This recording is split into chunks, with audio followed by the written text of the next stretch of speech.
every day. Yeah. Ooh, baby, I love your way every day. Shadows grow so long before my eyes. Are you ready? Go ahead.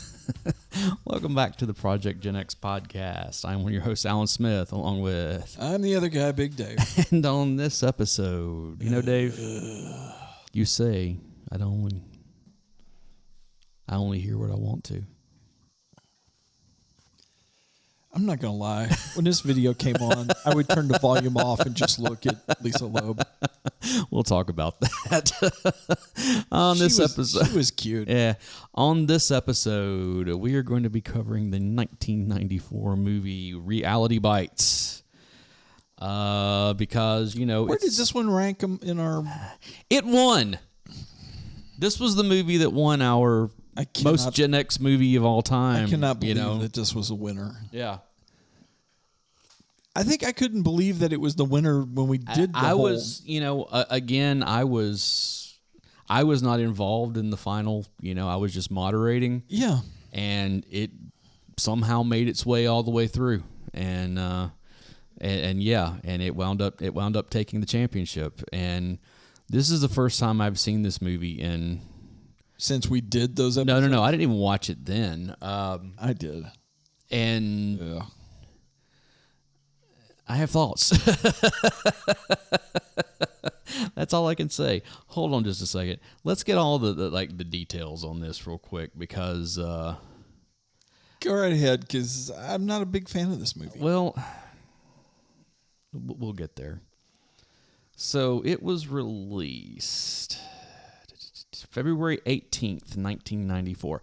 I will say this. I do not remember this movie being released this early in the year. Like, I remember because I went to the theater and saw it when it was released. Really? I kept thinking it was like a May or June release for some reason, but it was released in February of 94. The crazy thing about it, or let's see, the opening weekend box office was $11.5 million. Okay. It had a gross of $20.9 million overall, U.S. and Canada, and worldwide gross of $33 million. Oh, excuse me. I'm sorry. Opening weekend was $5.1 million. The budget was $11.5 million, and it had a worldwide gross of $33. So it did moderately well. It wasn't a big hit, but it did moderately well. You said 33. 33 is what it... Yeah, because 33 is the magic number.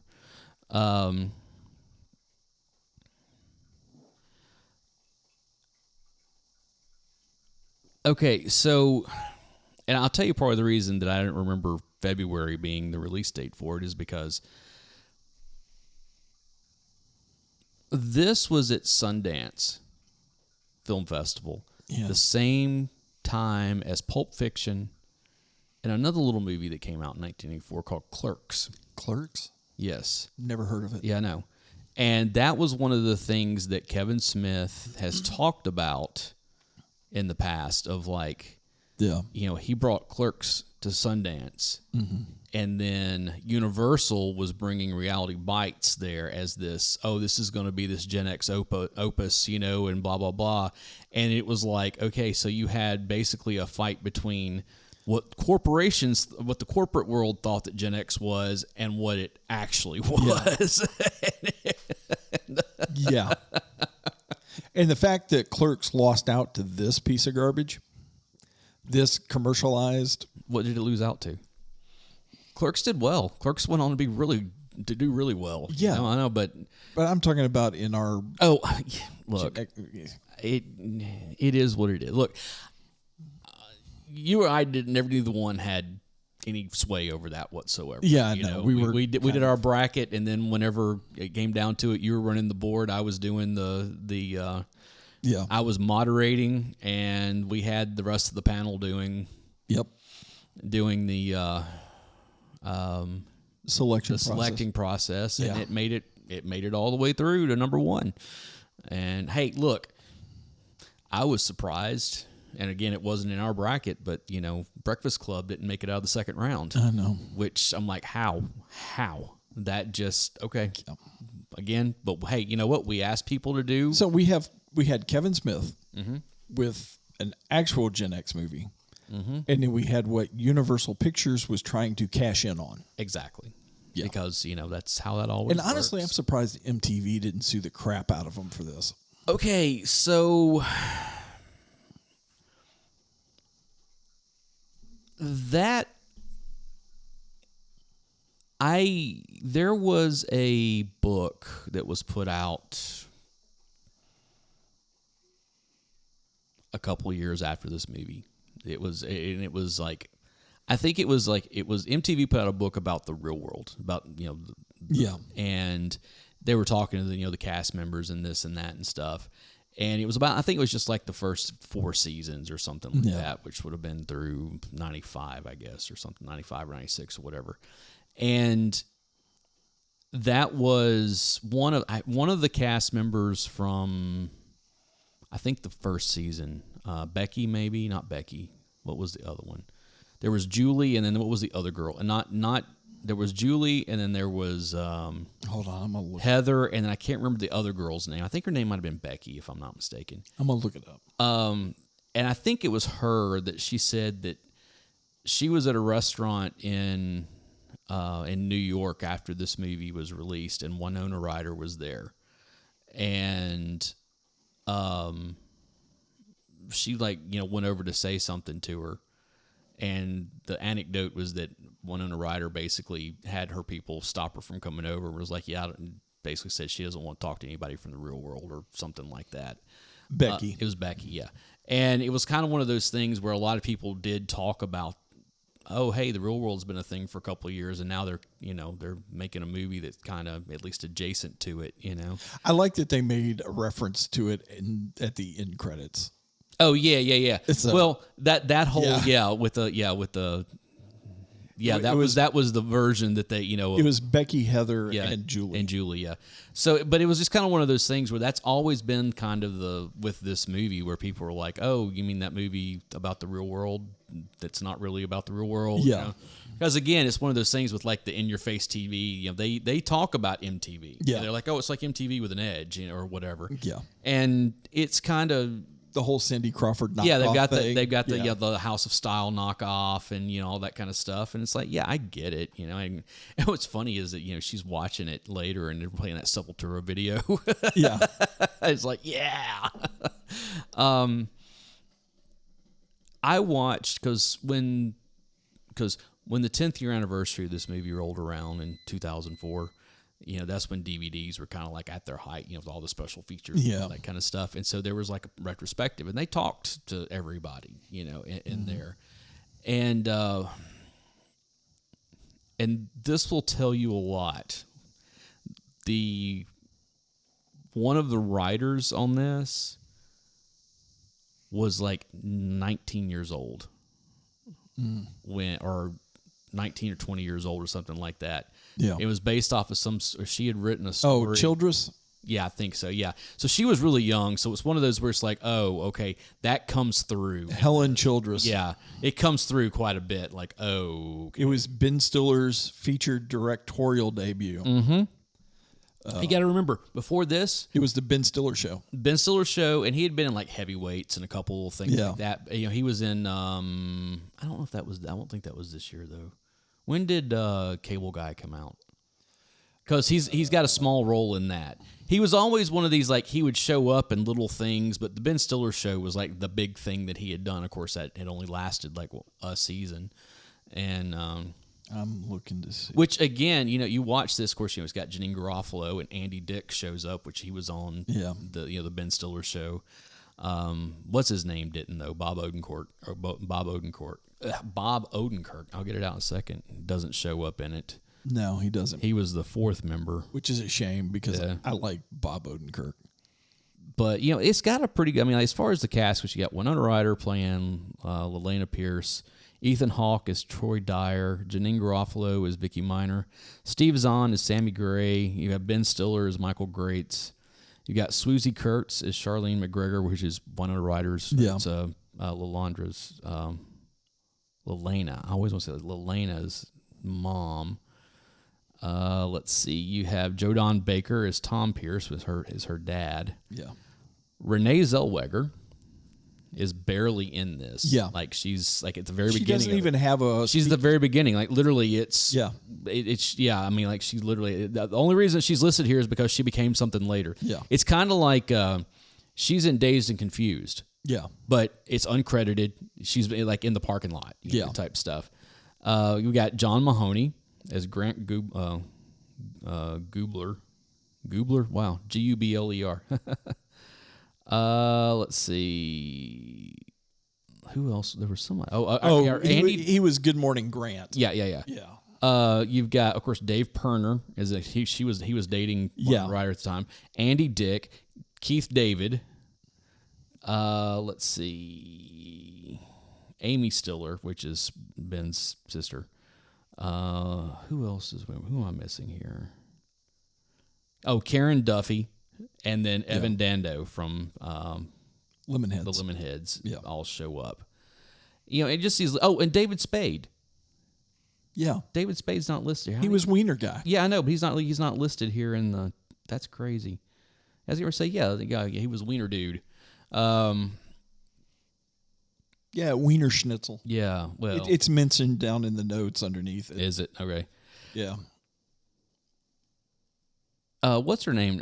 Chelsea Lagos. That was the House of Style. What else was she in? Well, she was dating Stiller at the time. Which is that what it was? She was okay. in the movie. So I was getting ready to say, it's like I recognize her from something. Anyway, so it was before he got with Christine Taylor. Yeah, Christine Triplehorn.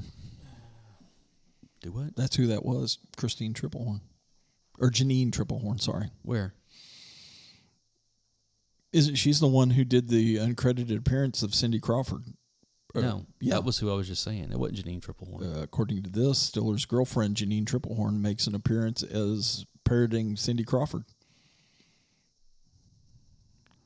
Hold on. Were you looking at Wikipedia? Yeah. I was just looking at the IMDb. Because that was the... That's who I was talking... oh, no. Actually, I take that back. I'm looking at the wrong person. Chelsea Lagos, she was the one that came... came in with Troy. I'm sorry. I was looking at the wrong person. That was Janine Triplehorn? That was Janine Triplehorn. Really? I kept thinking I know her from somewhere. Yeah. She was dating Stiller at the time, and she got an uncredited appearance for it. Oh, yeah. Anthony Robbins is in it. Yep, she sure is. All the way down at the very bottom. Yeah. Okay. Well, there you go. You're always bagging on me for using... No, it's fine. It was actually listed here, but it was in the further down the...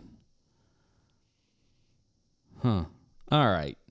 So that's who that was. I thought it was somebody different. Did you see this back in the day?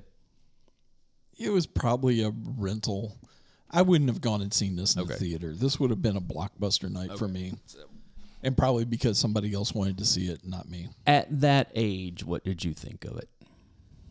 I was like, yeah, I know some of these people, but they're not anybody I'd hang out with. Mm-hmm. It's like I would see these people in high school, but it's like that's part of the group that I don't hang out with. Yeah. I was in college when this came out. Well, was released. So was I. But it was one of those things. It's like I see these people around. And that was kind of the... There were people in the coffee house scene that I was like, okay, that's my group there. Mm-hmm. Okay, that's my group there. But these people that were actually following around the movie, I would have never hung out with any of these folks. Well... With the exception of Ethan Hawke's character, he would have been in the circle, but I wouldn't have liked him. I have a love-hate relationship with Troy. Yeah, that guy. Because... I mean, he can be a nice guy, but he's never going to be a nice guy. You know, he's always going to be the jerk. Yeah, and that's it's funny. When I was watching this movie. First off, I saw this movie in theaters the first time. Yeah, hated it.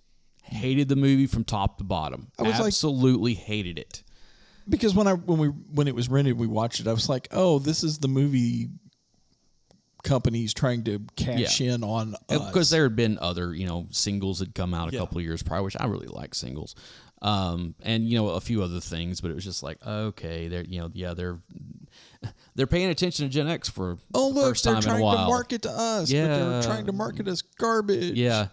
And like I said, I really hated the movie the first time I saw it. I mean, I had nothing good to say about it. Now, my friends that I went with, they seemed to like it pretty well, but I was like, that was terrible.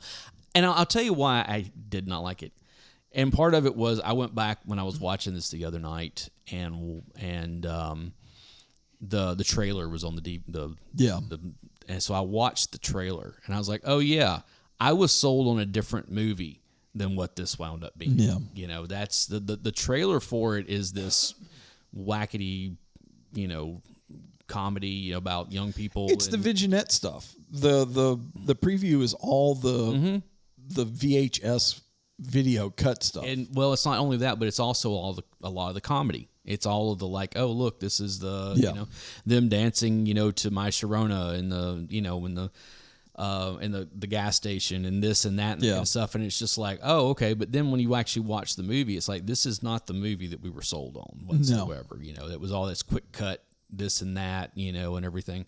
So watching the movie, I really didn't like it.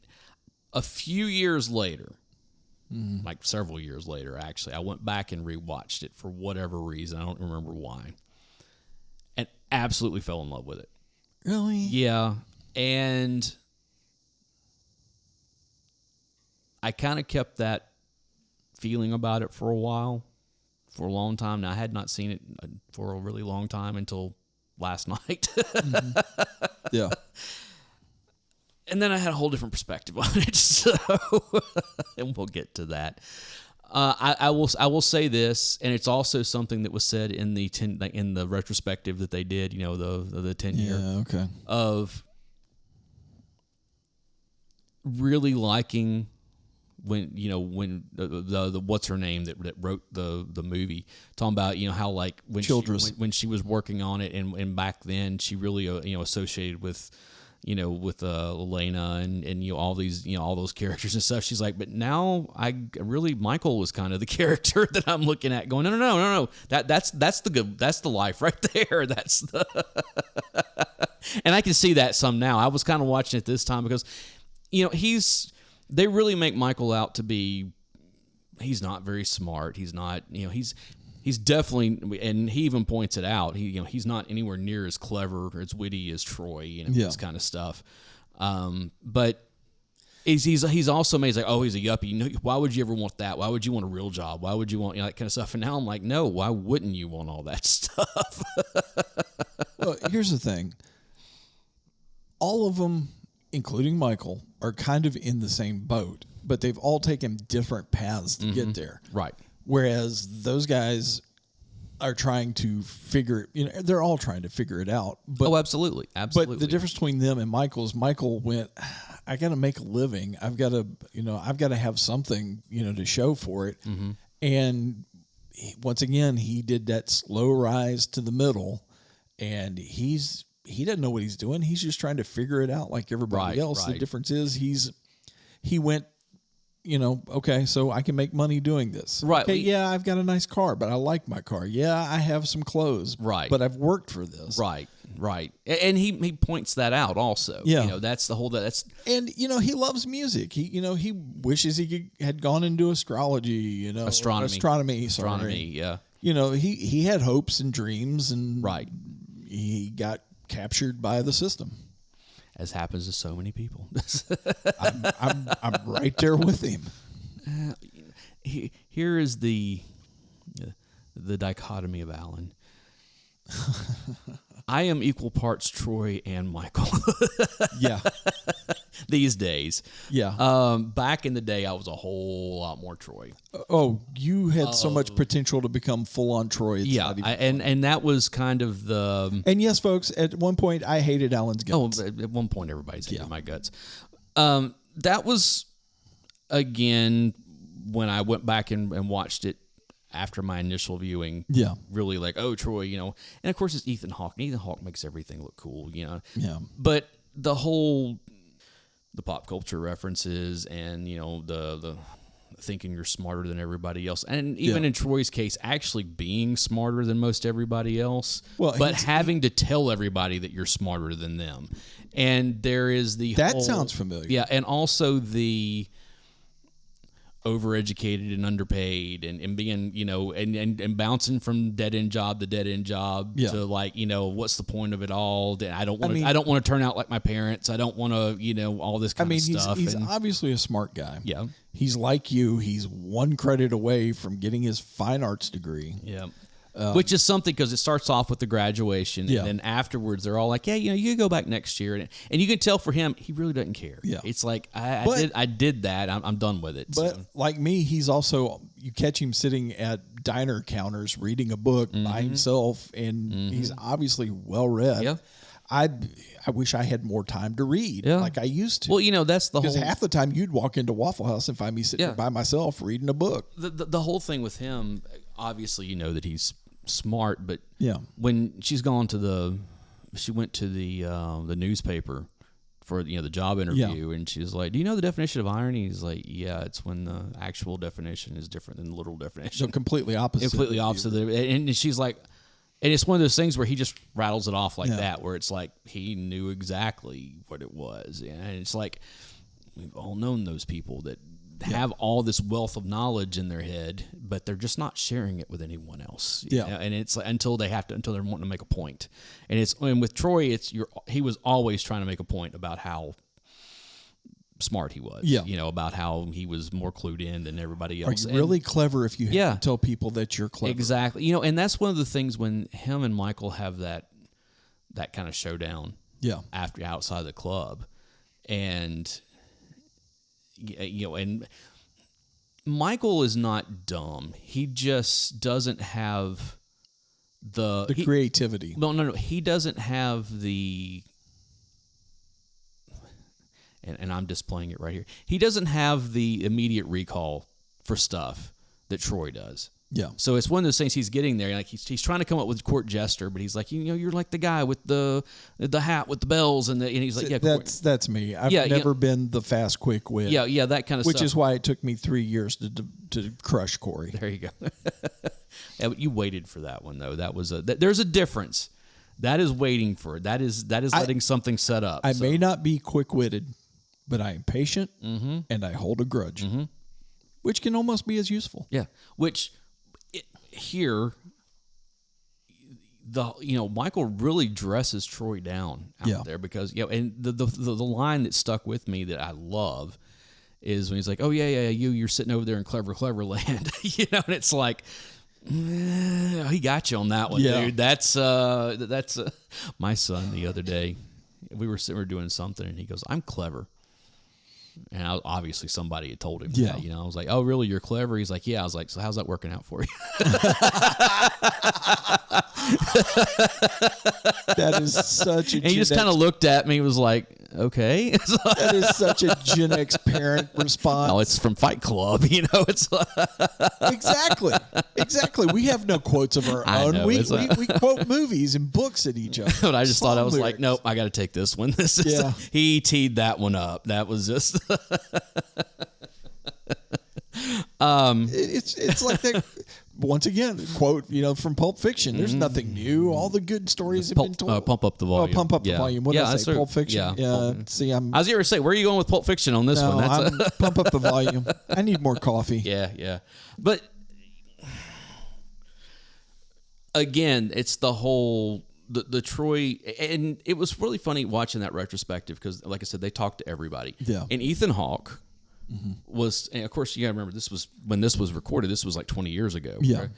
And he was talking about how, he liked the script and all this kind of stuff. But he even said of the character of Troy, he said, I really enjoyed playing it, but he said it was a real challenge because Troy is such an unlikable character, and he doesn't do anything to make anybody want to like him. No. And he really doesn't. I mean, just the whole way that he is constantly, and of course, it's kind of a movie trope and well, it's not even really a movie trope. We've all seen it, and maybe even have done it ourselves.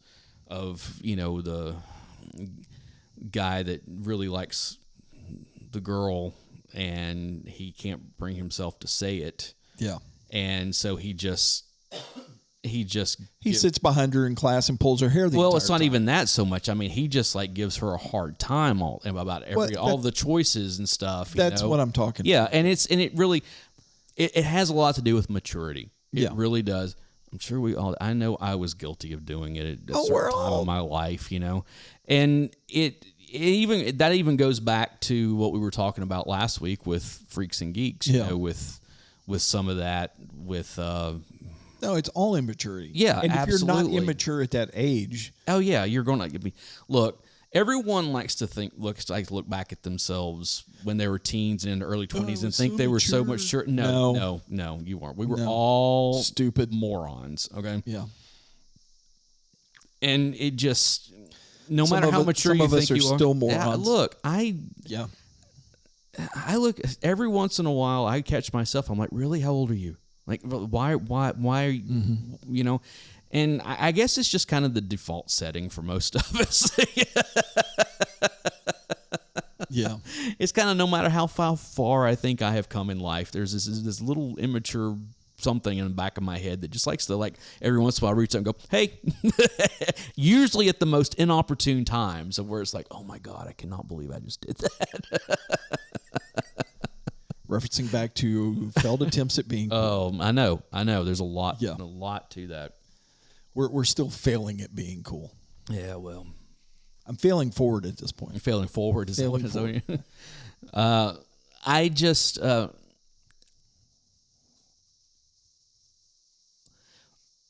there are things in Reality Bites that are very of its time, like the Psychic Friends Hotline. Yes. The LaToya Jackson. Psychic being Friends. Hotline. I mean, it wasn't even Miss Cleo. No, I know that. Yeah, this is before Miss Cleo came in. Yeah. It was LaToya. Yeah, it was LaToya Jackson. Which is always a mark of quality when you got LaToya Jackson attached to it. So. We got a $400 phone bill. I know. Mostly to a 900 number. I know.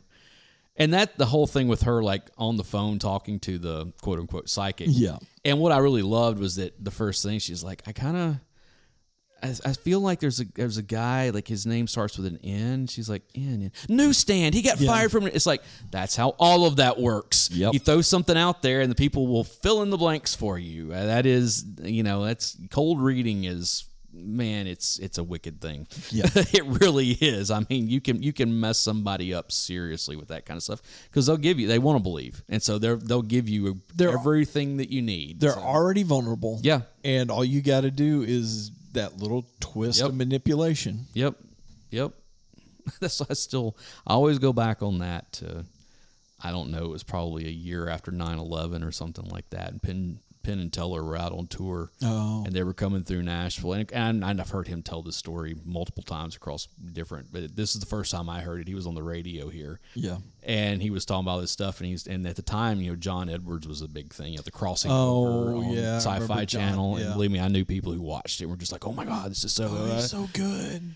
And he brought it up, and he was like, yeah, you got to love, John Edwards has got this amazing power to where he can tell you things that you didn't know. He's like, and what does he do with that power? He wanted to make sure that whatever that thing was that started with an L that Grandma was really upset about was way more important than tell us about stuff like, oh, I don't know, 9/11. Yeah. And he just went off at that point. It was like, yeah, you got a point there. So it was just. Well, I don't predict the future. Yeah, I talk whatever. To the dead. Yeah. Okay. Sure. Whatever. I look. I'm sure there is someone out there. There may be multiple someones out there in our listening audience who believes in all that stuff. You know what? More power to you. But it's all been debunked. Oh, come on, Uri Geller. Yeah. Okay. What is that? What was that? That documentary, the Honest Liar. Have you seen that about Amazing Randy? No. About James Randi, dude. because that was a whole thing that like for decades, James Randi and Uri Geller were just like, every time Uri Geller would like go on a talk show, Randy was there within a few days to like, okay, you remember when he did all that? Let me show you how it's done. Oh, Oh wait, yeah, I forgot he had a tail. Yeah, yeah. I mean, it was a long. I mean, like they went on for decades between those two. So yeah, I had a completely different experience this time. There is a kind of somewhat famous YouTube video of some Gen Z or millennial woman that's got a channel. I can't remember off the top of my head. I'll find it and link it. And it's really funny where she's like going back and reviewing movies, you know, and she reviews this. And she's like, and the whole thing when Elena gets fired from her job, or she gets fired because she's an asshole. Let's be honest. I mean, that was she deserved to be fired because she did the thing you're not supposed to do. Well, she thought she was being funny because... Well, she was upset because he didn't like her work and really didn't want her working there. Yeah. The only reason she had a job is because one of the producers was like, no, she really has some talent. And the guy... what was his Good Morning Grant? It was Good Morning Grant did not like her. Yeah. And he's like, fire. He kept telling the producer, fire her. I don't want her here. And the problem is she gave him an excuse to get her fired. And then she went on a live and like screwed up some stuff on a live television show. Well, she anchormanned him. Yeah. And where he was, and it was like, no, you deserve that. Like, yeah. You deserve worse than that. Like that, I would think there would be a lawsuit involved in that at some point. Because when you get a professional reader, all they do is read off the cards. They don't even know what they're saying. The whole thing was that, like, you know, it's like when news models, when she's talking to her mom, you know, and she's like, I need a loan, you know, because I, you know, this and that, you know, her mom's doing, oh, you know, times are hard, sugar bear, and blah, blah, blah, you know, that kind of stuff.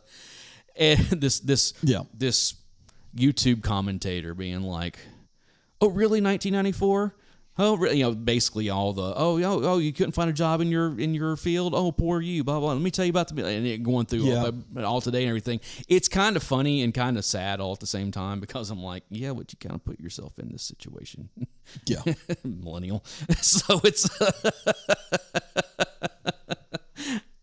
I'll find it. It's kind of become like a thing that went around, kind of went viral a little bit. You know, there are quite a few of those. There's also another one about like American Beauty. It's not her, it's somebody else who's just like, oh, wow, you got a nice suburban house life, you know, with a good job and 401k and blah blah blah, and you're feeling like you're not fulfilled, and it's like. You have to understand, people. It was a different time, okay?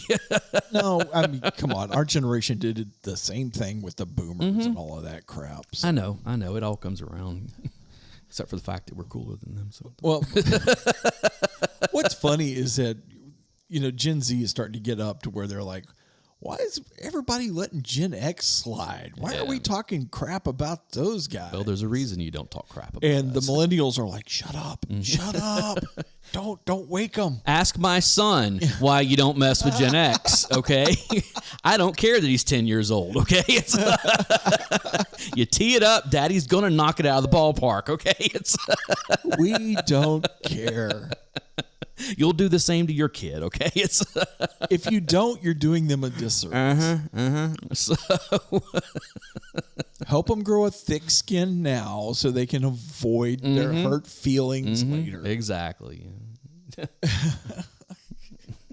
Yeah, I don't like this movie. I'm trying to.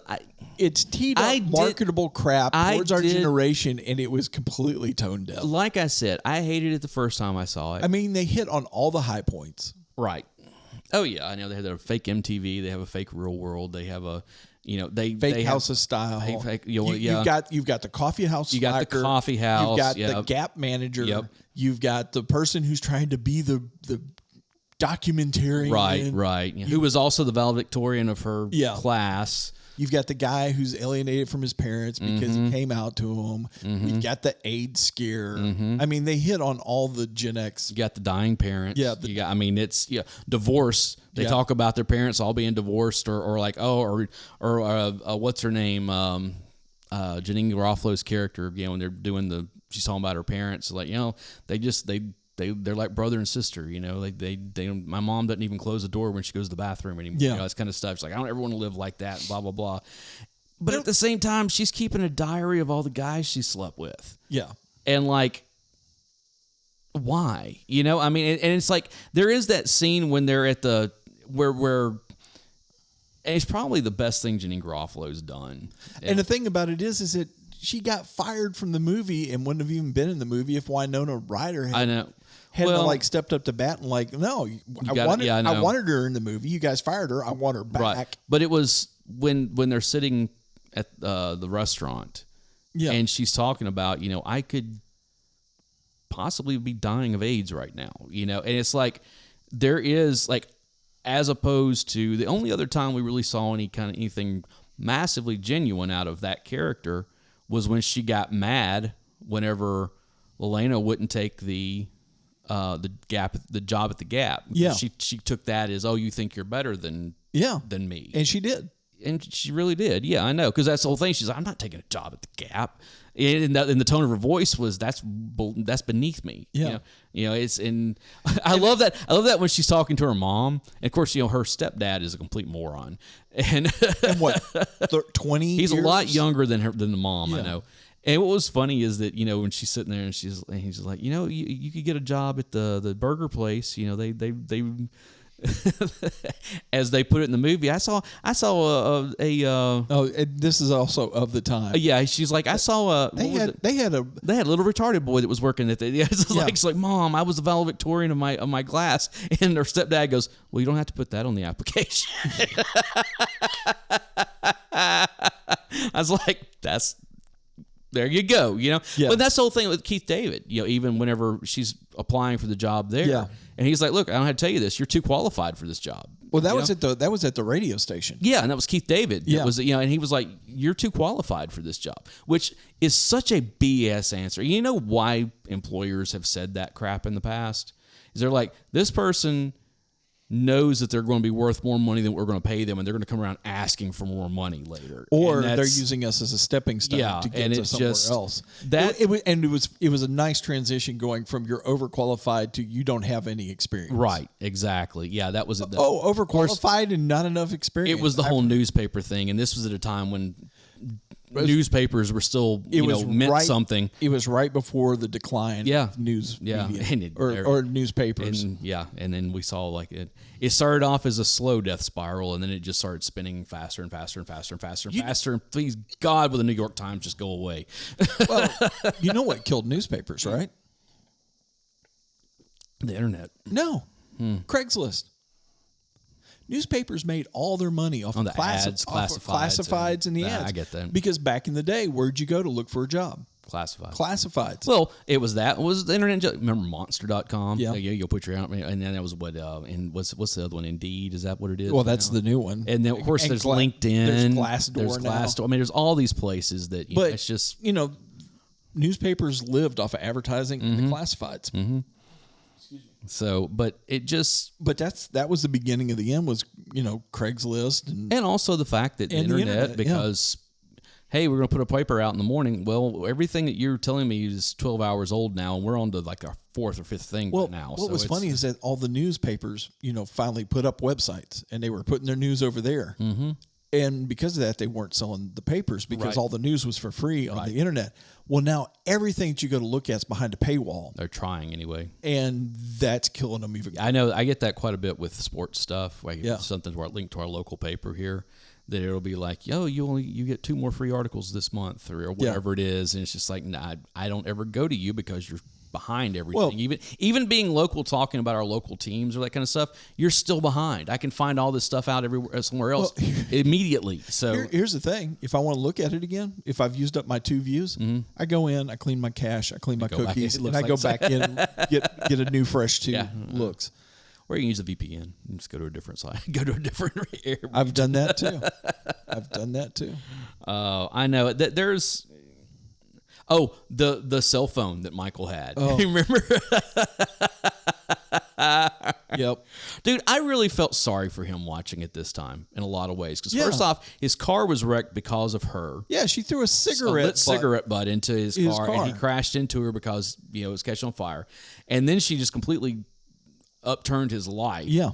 And then was not grateful whenever he gave her a huge opportunity to get her stuff out there, which I understand from an artistic point of view about, hey, that's not what I meant. And she was right about some of it. The way that they cut it up and all the pizza and crap, I get that. Well, but, and on top of that, I don't think he was experienced enough in that position. Right. To make sure that she was protected artistically. Right. And he admitted that. He did. He was like, I'm sorry. And he even like bought plane tickets to go to New York to and get try the actual to fix it. I know, get the actual pitch and everything. Yeah. I know.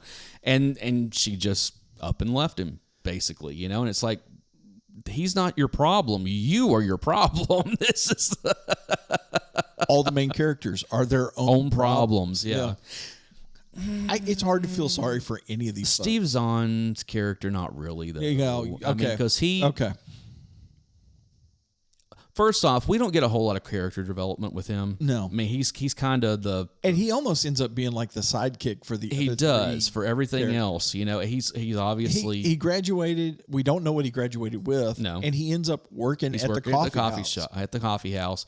And he doesn't live with them, but he's always over there. Yeah. And he still lives at home, if I'm not mistaken. And he did come out to his mom, and then his mom was upset. Yeah. And, that was a pretty poignant... Yeah. With him, like she's sitting there and he's just like, he's sitting in front of the house and you can see her through the window. And she's on the phone and, he's like, well, she's really upset and she's in there and he's like, at this point, I just want to be let back in the house. I just want to be back in the house. That's just kind of it's really sad, it's like, and again, it was a different time. Yeah. These days, parents are like mad if you don't come out. So it's in certain areas, especially on the left coast. So it's. Remember what were you talking about? What have I done? How have I failed that I don't have any gay kids? That thing we were talking about where you always take it too far. I don't care. Always take it too far. But yeah, I mean, it's just it's. Yeah, again, there are quite a few things that are of its time. I mean, very much of its time. It's very dated. All the 70s references, there's tons, when they're sitting there and they're doing which I thought was really funny. Okay, especially considering when this came out. Okay, this came out less than a year after Dazed and Confused. Yeah. Okay, so Dazed and Confused is set in a Texas town in the 1970s. Yeah. And, it's a bunch of friends and they're kind of dealing with high school and blah, blah, blah, blah, blah. Of course, this is college, instead. Yeah. But the thing that there was one scene in particular, in Dazed and Confused, there's a scene where Pink is walking through... Yeah. Or Randall, whatever, he's walking through... Randall Pink Floyd, yeah. He's walking through, and the teacher, because it's the last day of school, they are writing down Gilligan's Island, like, plots, like different episodes. In this one, they're playing a game with his Good Times. Yeah. Where it's like, oh, this is kind of the same. There's a lot of, it's Houston rather than Austin. Yeah. But it's like, no, there's a lot here that's kind of the same. You mean ripping off another film? I know. And it's not a one, again, it's not a one for one, but you can kind of see some of the parallels, And the thing about it is that all the music drops were basically 70s references. Yeah, a lot of them. A lot of them. No. Well, look at all the stuff that's in... they would have had early 80s music drop references. They did a little bit. Squeeze, come on, and My Sharona, the Knack, or the King, or whatever it is. That's fuck it. What is it? The Knack. Yeah, I had that right the first time. Yeah. What was I looking up here? I don't know. Oh, anyways, what I was going to do is I was going to actually go to the soundtrack. Okay. Because the soundtrack is actually pretty good. I've got the soundtrack. So here it is, My Sharona by the Knack. Mm. A song that I absolutely love is Spin the Bottle, Julianne Hatfield 3. Okay, that's a good one. But I don't remember hearing it. What it was I heard it last night when I was watching it, and I can't remember where it was. I think it was when they were in the Gap. Whenever she went to, okay, and I think it was playing while she saw it talking to the woman, like, oh yeah, you can button it up, you can blah blah blah. I think it was playing there. If I'm not mistaken, yeah. Oh, that's perfect. Yeah, exactly. Bed of Roses by the Indians. When You Come Back to Me by World Party. World Party again with Going, Going, Gone. They had 2 songs on this, which they were featured quite a bit. Yeah. Then you had Stay by Lisa Loeb and 9 Stories. During the credits. At the credits, okay. U2 with All I Want Is You, which they don't play the entire 6.5 minutes of that song, but they play about 4 minutes of it over the big montage in the end. Locked Out by Crowded House. Which I love Crowded House. Yeah. Spinning Around Over You, Lenny Kravitz. Yeah, okay. You had Ethan Hawke doing "I'm Nothing," which was the song he was doing with "Hey Man, That's My Bike," in the thing. You had Dinosaur Jr. with Turnip Farm, Me Fi Me with Revival. You had Tempted 94 by The Squeeze. They re-recorded it. Yeah. And then this is the weird one because this was the other single that they released 3 singles off of this. Yeah. Big Mountain doing "Baby I Love Your Ways." Like that was a big hit. Yeah. And it's like the Frampton version is what's in the movie. Yeah, it was "Baby I Love Your Way" by Big Mountain, Spin the Bottle from they probably Julia couldn't Latfield, get the licensing from, and then Stay, Lisa Loeb, and that was the 3rd single off of it. That was the one that was released, and the whole reason that she got on that is that she was friends with Ethan Hawke. Yeah. They lived next door to each other. She had done music. He was working at he was doing a play in New York, and they were neighbors. And he had this acting troupe that he was doing this with. Yeah. And she and the band had done music for them, and so it was one of those things that he had heard this song, and he was like, "This needs to be on the soundtrack." And so I don't think she was even under a record label at the point when this was. No, Hawk got her signed. Got her on, that kind of stuff. Now, he also directed the video. Yeah.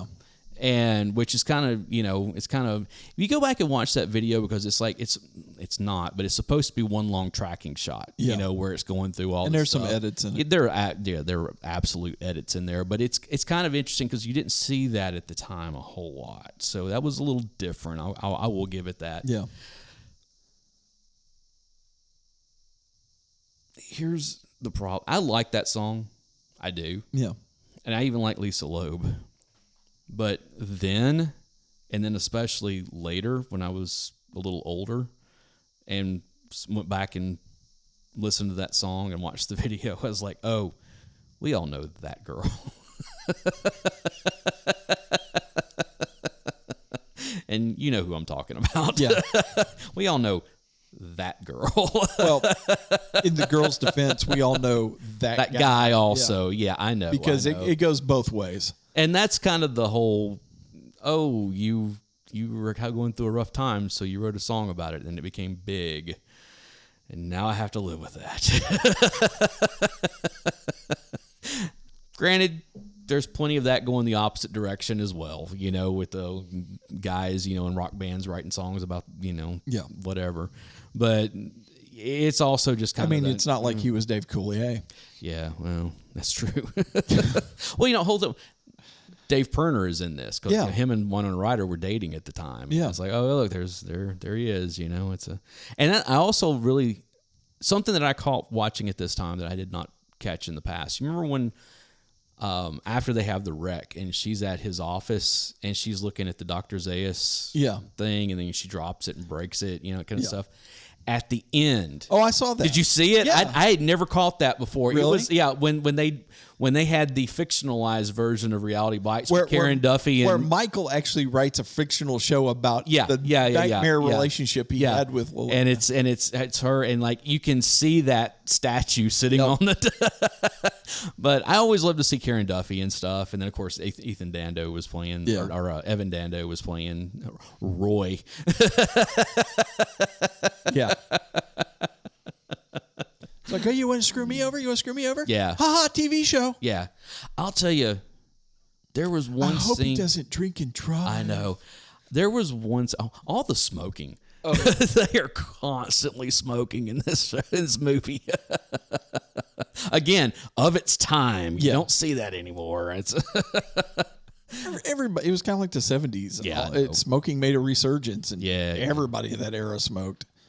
Usually it was half cigarettes, half cloves. There is that scene in the middle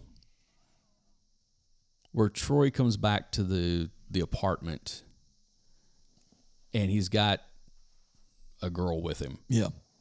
And Elena just like goes at him. Yep. And whenever Janine Garofalo, comes over and says, come on, let's go. And he kind of is like getting in her way, like not letting her pass and stuff. I was like, that's bordering on something really bad happening here. Yeah. Like if there weren't people around, this could have gotten really bad. And that's kind of one of the things going back and watching this now with watching Troy and the way he treats people. Yeah. It's like, this dude, he's got a temper problem. in my opinion, I'm sitting there going, yeah, he winds up in jail in 2 years Yep. for something.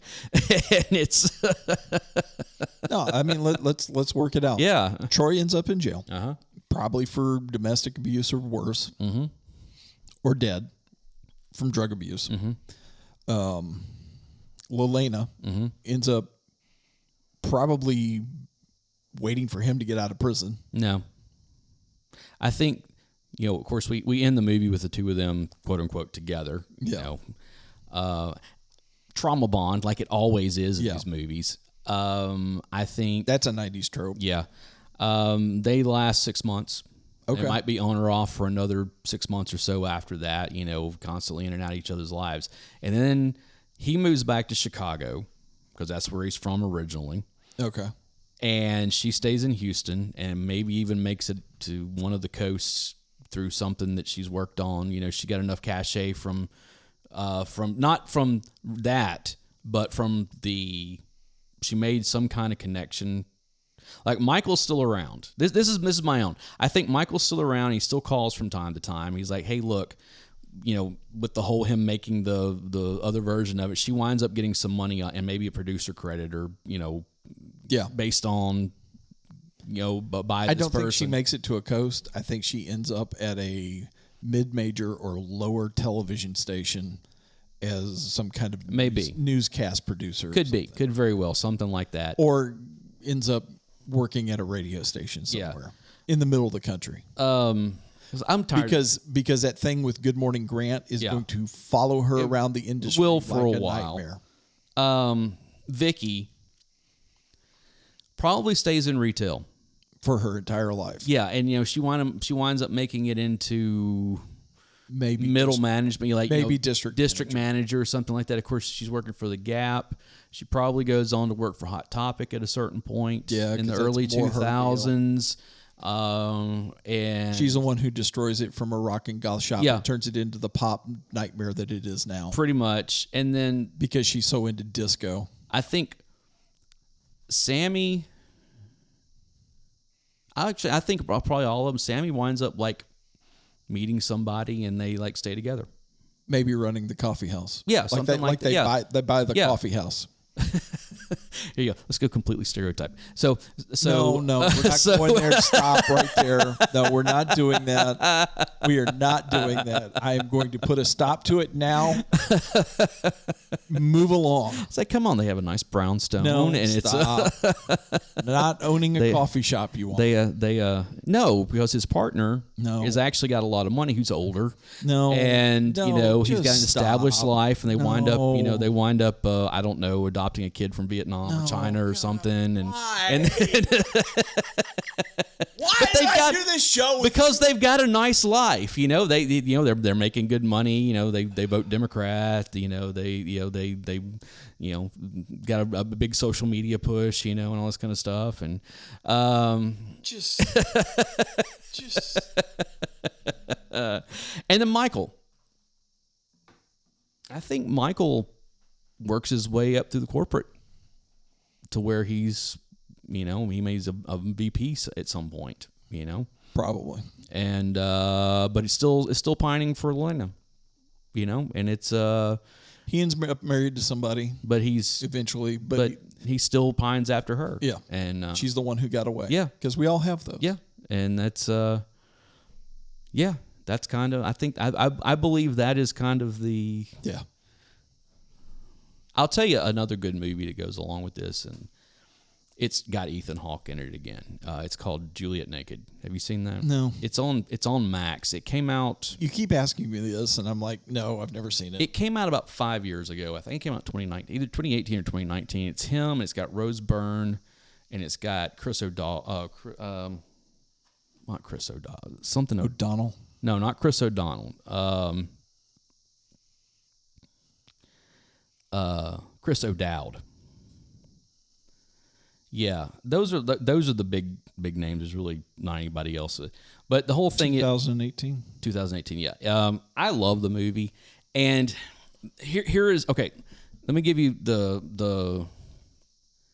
It is not in any way associated with Reality Bites whatsoever. However, you could look at it and say, okay, this is Troy. This is Troy 20 years later, 25 years later. So Troy makes it as a musician? No, here's what happened. So Tucker Crow is the name of the character that he plays, okay? He put out one album. All right. I've added it to my Max list. Watch it. It's you and Renee watch it. I guarantee you'll like it, okay? It's got some fun. It's got some pretty funny stuff. Basically what it comes down to is that he put out this one album and he just disappeared. Like nothing whatsoever. And it was never a big album. It was kind of one of those things that kind of caught a cult. People who found it were like, oh, I really like this. Chris O'Dowd plays a guy who has a fan site to Tucker Crow. And he kind of was obsessed over it. You know, he's a professor in, I think they're in England, if I'm not mistaken. Okay. They're somewhere in Britain because I don't think they're actually. I think they might actually be in Wales if I'm not mistaken. Okay. Or something. Keep talking. I'm gonna get some coffee. Okay, and then, so he is dating Rose Byrne, and you know they've been together for a while, but things are kind of not really going anywhere. You know, they don't know what's going to go on. You know, what's going to happen. Anyways, this guy is obsessed with Tucker Crow, and then one day he receives the name of the album was Juliet. Okay. Where the title of the movie comes from is that one day there is a CD that arrives at the house called Juliet Naked, and it's basically all the stripped back, like all the productions off of it. It's just the acoustic and and him, you know. And so she, you know, it's one of those things. Of course, he starts obsessing over this and all that kind of stuff. So he starts posting stuff on the website, and as a joke, she goes and writes a comment about how it was pretentious and all this kind of stuff and blah blah blah. Well, she gets an email later from someone saying, "I totally agree with you," and come to find out it's Tucker Crow. Then nobody's heard from him. They start corresponding back and forth, right? And he's telling his story about warm up. Sure. And so he's basically living off of the residuals from that album, from the royalties back in America. And he's living in the guest house at his son's mom's. Like they're not together, but he's living there, kind of taking care of the kid. He's like living there with his kid, you know, and you know, they're living separate lives. But, you know, and come to find out, he's got like 5 kids or something like that, all different, you know, and he doesn't really have a relationship with any of them except for this youngest one. Sounds like Troy. Yeah, and that kind of stuff, and then. I'm telling you all this, and this is like the first 15 minutes of the movie, okay? And then it goes from there, and it's, you know, and it's a cute movie. I really enjoyed it. I guarantee you watch it, and you'll be like, oh, I can see this being Troy's middle-aged story, okay? It's Gotcha. But I love stuff like that, and it has like, you know, there's a lot of music, and again, Ethan Hawke does the songs in it. Like he's a musician himself. He is, and some of it's just good, and some of it's not. Like I really like the song "I'm Nothing." Yeah. Matter of fact, we're going to go out with that. Okay. And again, it's very of its time. Yeah. I mean, it's very of its time. But yeah, I've enjoyed some of the stuff. The stuff that he does on Juliet Naked, I really like. I'm gonna have to pick up that soundtrack because it's got some cool stuff. But yeah, check that out. Like I said, I know that one is on Max. This one's not.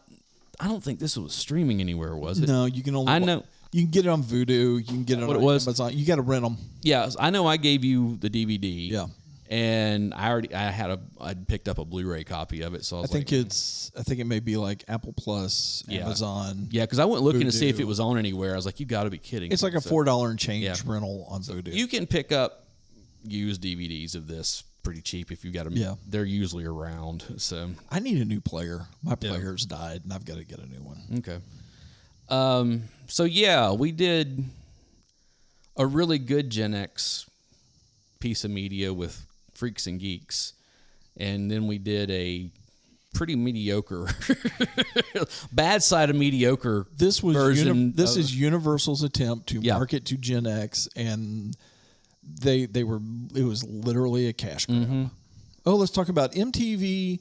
Let's hit all the Gen X high points, and let's drop some fairly decent music in it, and maybe Gen X will give us their money. And again, all the 70s references, because that was in at the time, you know, and that kind of stuff. That's the whole thing with like, Vicky. Like, her entire room was like, had Sean Cassidy posters. Yeah, and they were singing Conjunction Junction from Schoolhouse Rocks, and of course there was When was that cover album released? It was after this. Was it after that? Yeah. Oh, I hope that didn't inspire the cover I album, don't know, because I like the cover album. But yeah, you know, that kind of stuff where it's all the stuff that Gen X, older Gen X grew up with, a lot of it, and that kind of, you know, talking about they're 10 years older than us. and all that kind of stuff. And so yeah, I don't know. Results may vary on this one. How many showbiz tokens do you give this one out of 5? I'm not giving up my tokens for this movie. I'm gonna spend them on another movie. So yeah, I would give it like two tokens. I'm totally keeping my tokens and waiting for the next video game. Yeah. Well, let's put it this way. If you saw this movie when you were in your 20s, You thought it was a good movie. go back and watch it now in your 40s or 50s. Yeah. And see what you really think about it. And who do you like who do you identify with the most now? Yeah. It's going to be telling. Yeah, it really is. Because, I was right there with Troy about Michael, you know, for a long time. And then now I'm like, no, Michael's the one that's kind of got it together. I disagree with that. Of all of them, he has it the most together. I don't think he's got it all together. I think he's the one who's been able to fake it until he makes it the best. Fair enough. Because let's admit it, being an adult is basically faking that you know what you're doing and Googling the rest. Yeah, there's something like that. I think there's a lot of lying to kids. That's what being an adult is.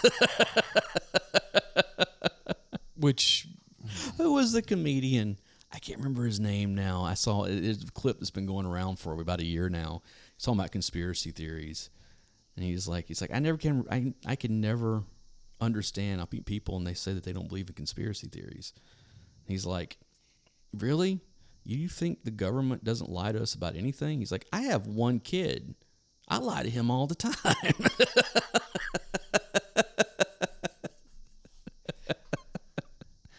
It seems to me like there's a thin line between protection and straight out deception. Yep. I gotcha. So, Reality Bites. This movie bit. I was getting ready to say, when I came home from seeing this movie in 1994, okay, and I remember my mom asked me, how was the movie? Or she goes, what did you go see? I was like, Reality Bites. She's like, how was it? I was like, it bit. Yeah. And it kind of bit again last night when I watched it. Although the middle times that I watched it in between the two, I enjoyed it. But I think it was because I was living a little more of it at that point, you know? So that's... yeah. You know, Ethan Hawke, I know we're trying to get out of here. Ethan Hawke has got a strange, I wouldn't even say filmography. He just, the way that he has been perceived over the years is really strange. You know, like he started off like, I've always enjoyed. You know, he was Ethan Hawke. like when he was a child actor, you know, like when we saw Explorers and you know, some stuff like that. And it's like, oh, all right, awesome. And then you know, his kind of big break was Dead Poets Society. Yeah. And then everybody's like, oh, dude, this guy's going to be, you know. And then this was like the next big thing he did after that. Yeah. And then after this was when he did, which I know you haven't seen them, but I highly suggest seeing them. Or he did Before Sunrise. Yeah. You know, the Before series. I saw some other people talking about that movie. Those movies are, talk about an arc of a couple. Yeah. Okay. With those three movies. Okay. But the thing is, he did that, and then he goes on. He does like he starts doing mainstream stuff. He did Gattaca, and he did like all this other stuff. He had been doing all these kind of artsy. Like obviously he had done this was mainstream, but he had done some stuff that was more artsy and here and there. Yeah. And he was always one of those guys that people were like, oh, He's such a Gen X actor. You know, he's kind of like kind of embodies the whole Gen X thing. You know, it's him, and it's kind of like that next level of Brat Pack type stuff, that next wave. You know, like him and pump up the volume, Christian Slater, and you know some people like that. You know, it's like, oh, okay, yeah, I could kind of see this, but then he just kind of went away, and then he came back and he was doing a lot more artsy stuff again. Like you get Boyhood, you get you know, and then he went completely mainstream recently. You know, no, not recently. Well, in the last few years, but in the last few years, he started going. I mean, it's one of those things where it's like the stuff that he's doing, he's always good in it. Yeah, you know, that's the whole thing with Ethan Hawke. Another one on my list of not every movie he's in is good, but he's always good in every movie that he's in. I think what he does is he does the mainstream stuff to put money in the bank account and to allow him a way to live, so he can actually go and do the more artsy, independent stuff for, you know, hey, I want to try this. And that's part of being a good creative, is being able to go and just try different stuff. I'll tell you a movie I love, and I know most people don't. It's him when Great Expectations that came out in '98. Oh, him and Gwyneth Paltrow. Yeah, I love that. And like, let's put it this way. I have never liked the book, Great Expectations. I have never really liked any of the film adaptations of it. Okay. But I liked that one because it had a very definite aesthetic, and I know they changed a lot of stuff to do it. But I really enjoyed that. You know, he also did like a modern version of Hamlet during that time. It had Julia Stiles and I forget who else. It was like around 2000, somewhere in there, and it was like modern. It was a modern take. It was like in New York City or something like that, you know. And yeah, it's just he would do that kind of stuff where it was like, okay, this is a little outside of the box, and good on him. You know, I'd go for it. You know, and then he goes and does Moon Knight, and I'm just. That's right. He was. Yeah, he was the bad guy in Moon Knight. I never made it past 4 episodes of that show. It was so bad. I still get angry thinking about that. So. Well, the comic was always a hot dumpster fire. I know, but then they managed to make the TV the Disney Plus series even worse, which is just anyway. All right, we're not gonna get on that again. Okay, Reality Bites. You're better off to go and watch Clerks. Clerks is a better movie. So. Or Singles. Singles is a good movie. Which is what I think this movie was trying to be. Was a new Singles. I think so. I think the halfway point between those two is probably Beautiful Girls, somewhere in there. So yeah, I don't know. We'll figure it out. I will say this. This movie is the height of Winona cuteness. Winona Ryder. She is so cute in this movie. When she's not being so dislikable. I was watching this movie and thinking about what I've seen Winona Ryder in recently. With Stranger Things. And thinking about how, like, 30 years later, this is where we are. This is her at cute. Yes. Stranger Things is her at who? Well, she looks like a mom. I mean, that's the whole thing. That's not what I'm saying. I'm saying, wow. Oh, okay. She looks good. Yeah. She looks like your mom's hot, or your friend's hot mom. You know, I mean, that's kind of. No, I'm like. Let's put it this way: if I was single and I saw her on the street, I'd be like, "Hey, you want to get coffee?" Winona Ryder has aged incredibly well. Yeah. I mean, incredibly well. And the thing is you can go back because she got started so young. She was like really young when she got started. I think I may have a bit of a crush. Well, yeah, I get that. You know, I remember seeing Beetlejuice when I was, know, and I really loved her as Lydia Deetz. And then we're going to get her reprising that role. I know. And then, please be good. And then she was in other, of course, Edward Scissorhands after that. And then Mermaids and How to Make an American Quilt and this. And she was just in on a bunch of stuff throughout the 90s and stuff.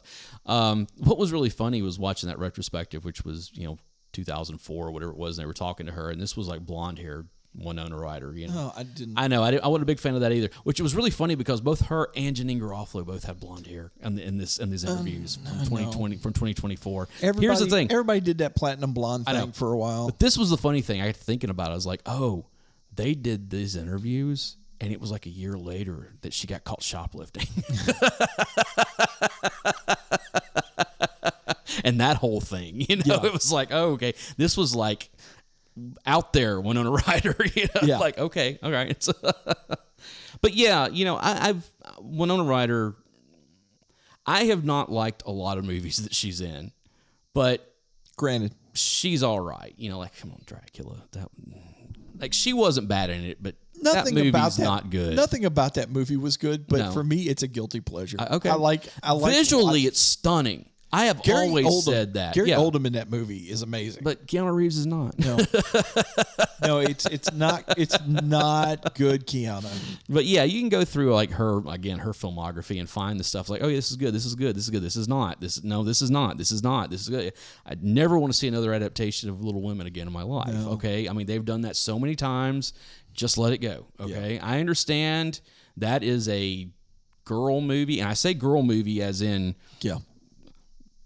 young preteen and young teenage girls love that book for whatever reason. You know, I've never, it's not made for me. Okay. It's not made for me. Fine. I get it. But how many adaptations of that movie adaptations have we had? It's ridiculous. You're going to keep getting them. I know. And so, all right, again, she was in that, you know. Yeah. Anyway, before let Baz Luhrmann do a version of it. Why, you want to really ruin it? Yeah, there you go. Hey, don't pick on Baz. I hate Baz Luhrmann. Oh, come on. Baz Luhrmann's movie is all style over substance, and I will go to the mat on that one all day long, and twice on Sunday.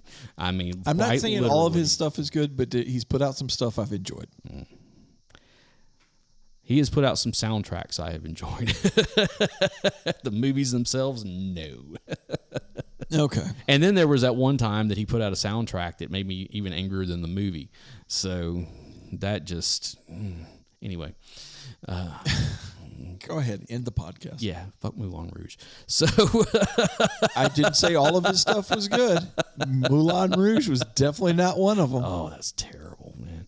And The Great Gatsby. Oh, my God. Oh, come on. That was a fun movie. No. I've always hated that book. I've always hated that story. And they keep remaking it. And then Baz Luhrmann had to go and do his version of it and made it even worse than what I already have. No. So anyway, on that note, yeah. You can toast me all you want. On that note. On that note.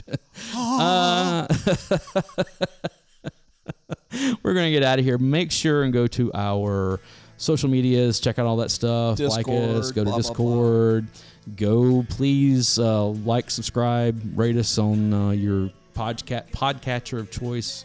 Apple Podcast does a world of good for us. Gets us in the algorithm.